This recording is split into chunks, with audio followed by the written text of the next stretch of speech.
One of the rare privileges of this job is the remarkable people you get to work with. And as Chair of Planning and Housing, working with Valesa for the last couple of years has really shown me what wonderful people dedicate their lives to public service and what an impact they can have when they do it to the standard that Valesa's done it. Much has been said, but I want to underscore, Valesa has transformed, profoundly changed the way that people live in the city of Toronto, not once, but twice. First, she created essentially what we now call the public builder model. It has been since I was 15 years old, and I'm not telling you how old I am, but it was a while ago that I was 15, that any order of government seriously invested in the idea that non-market housing was the way that we made sure that everyone in Toronto had somewhere to live. Valesa's work to create that public builder is literally, as the title of the report she wrote, transformational and generational. And Valesa, on that note, there's a $30 billion figure for the federal government in there I want to remind you of. This creates a different Toronto than the one we were on. Toronto, the path we were on, we were building housing that nobody wanted, but people were profiting from. All those little shoebox condos that were basically just casino chips and didn't house anybody are now being replaced with the City of Toronto leading or partnering in the construction of 2/3 of everything that is currently got a shovel in the ground. That is the kind of transformation that only a rare person can make happen, and Valesa made that happen. We voted for it, but she figured out how to make it work.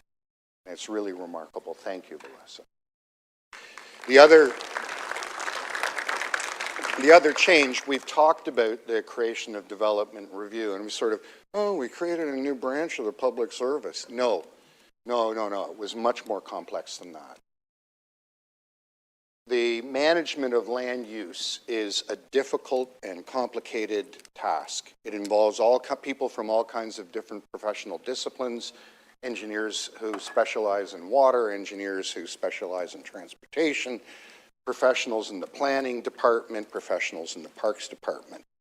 And for those of us who've been here for a while, we knew that that merry-go-round of silos could mean that in some cases, development applications went through 3, 4, 5, 6, and sometimes 7 resubmissions, while people in different departments moved it back and forth.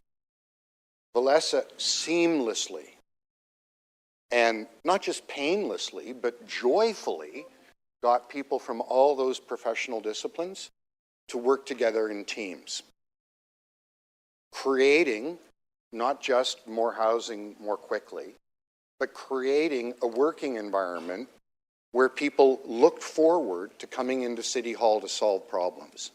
And that is, after all, the highest calling of a public servant. In doing all of these things, though, it's important to remember that Valesa, as she said in her remarks, always kept people at the heart of her work. Not 2 weeks ago, I was talking to her about a development application for a really impressive public housing project in my ward, and she said, oh, that's going to affect so-and-so who lives at this address. You remember that? Yeah. She knew the name of the individual whose housing would be affected by an application. That level of commitment to knowing the people who are impacted by the decisions that we make and always having them in top of mind, well, Valesa, it's been a privilege to work with someone who works that way. Thank you so much for all you've done for the City of Toronto and for those of us who try to work to make it a better place.